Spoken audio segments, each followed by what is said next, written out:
Thank you very much.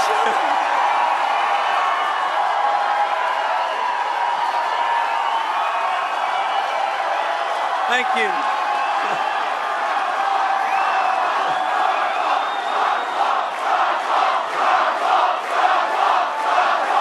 Thank you. Thank you very much. Thank you.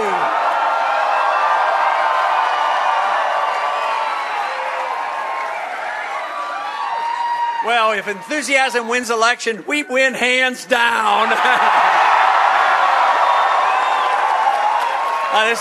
This is great. This is very, very nice, and thank you very much for coming out. You know, just a little while ago, I called Governor Romney and congratulated him, and we had a friendly. No, we had a friendly conversation, and I honestly congratulate him. He ran a good campaign, but I also said I would see him soon in the caucus states.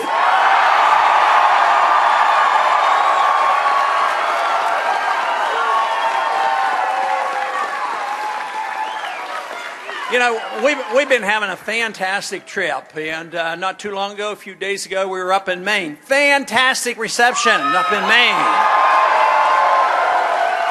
Today we had 3 visits in Colorado, and they were fantastic. We visited with, and we probably had attendance well over 5,000 today in Colorado.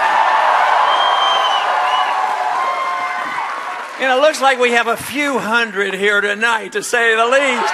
1,000 people.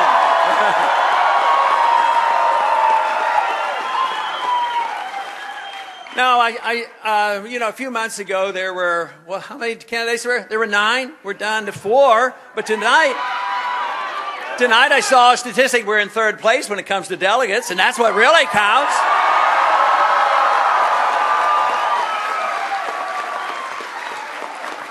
And we've only gotten started. Now the counting really occurs.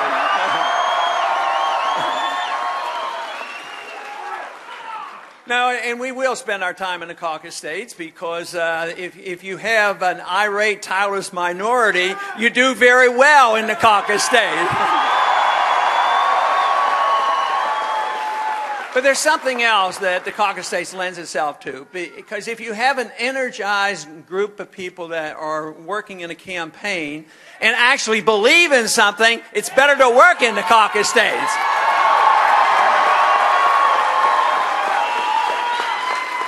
This is what's been so fantastic with the campaign. I've been doing a little bit of campaigning for liberty for a long time. But let me tell you, something big is happening in this country, and it's all very favorable.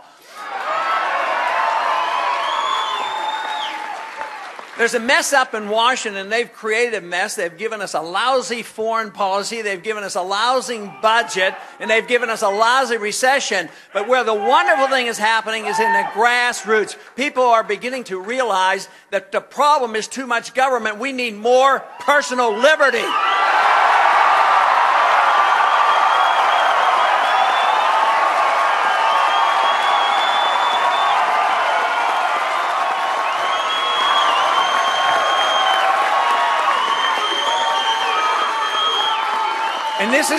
And this is where we're winning the hearts and minds of people, and the numbers are growing. I'll tell you what, there's many brush fires of freedom being lit across this country today. We don't even know where they are. There are so many.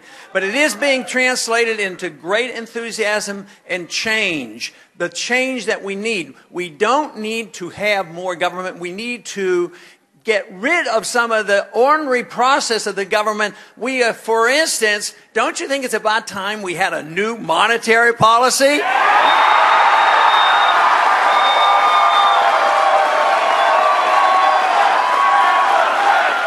the Fed, right, end it.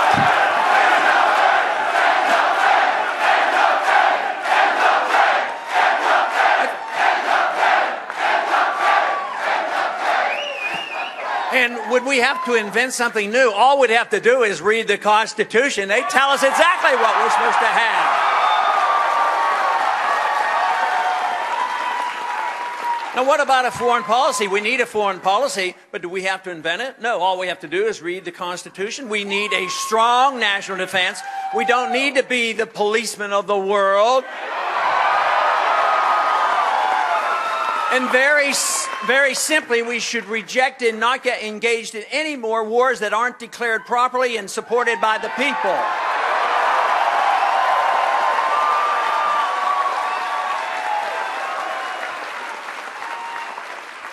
You know, I've gotten some advice on the internet every once in a while, and the advice is, Ron, if you would just change your foreign policy, you would get a few supporters.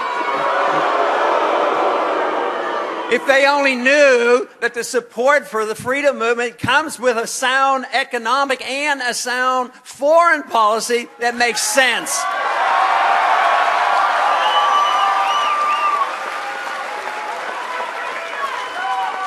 Very simply, it means bringing our troops home and stopping all these undeclared, unwinnable wars.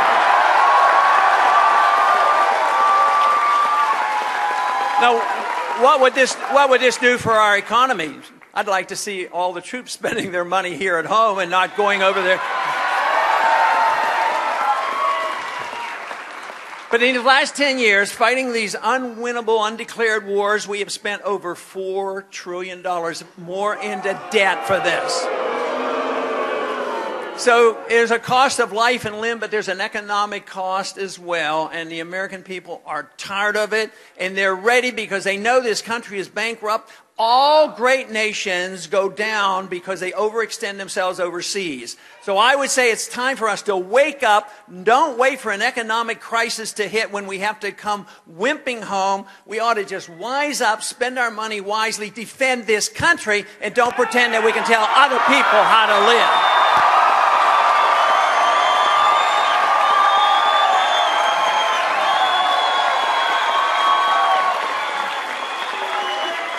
The greatest danger when we accept the notion that the government's supposed to take care of us from cradle to grave and we're supposed to be the policemen of the world is that it ultimately is done at the expense of personal liberty. The purpose of all government should be the protection of individual liberty for each and every one of us.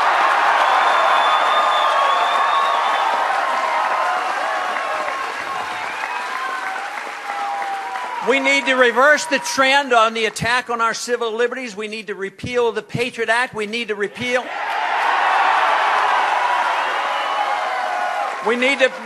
the provision that the president has the authority to assassinate American citizens without trial.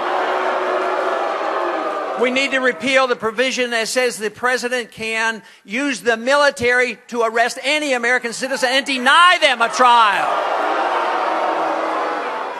Very simply, the answer is send only people to Washington, send only people to the White House that know and understand and read the Constitution and enforce the Constitution.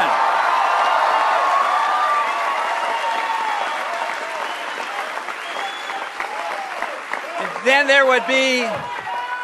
we would have the full understanding how you have a peaceful, thriving nation is you enforce the concept of liberty. Enforce the liberty for each and every one of us equally. This brings people together because people will use their liberty in different manners, but we don't have to fight over how they use their liberty as long as they assume responsibility for themselves and the consequences of all their actions.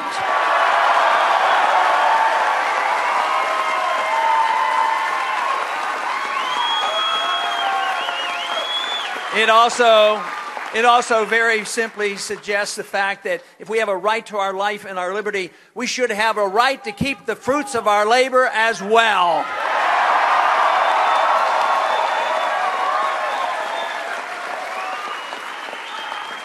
So we don't have to reinvent something. We can improve on our past, but we had a great past. We had a great Constitution. We had a great middle class, the richest and the biggest middle class ever, and we've undermined it with excessive spending, excessive taxation, a monetary system that is flawed, and a foreign policy is flawed. So all we have to do is return to our roots, and in a short time, we could have our peace and our prosperity and our reliance on ourselves with our personal liberty.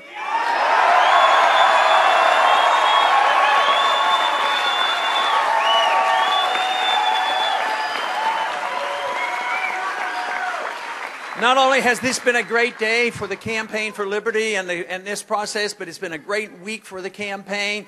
And believe me, it's been a great past 4 years, because 5, 6, or 7 years ago, they really didn't know exactly what was happening. But with the crisis that hit, both the economic crisis that we had 4 years ago, the realization of the significance of our Federal Reserve System, as well as our flawed foreign policy, the people know about it. They're awakening to this. They're listening to this message. It's up to us to do something about it.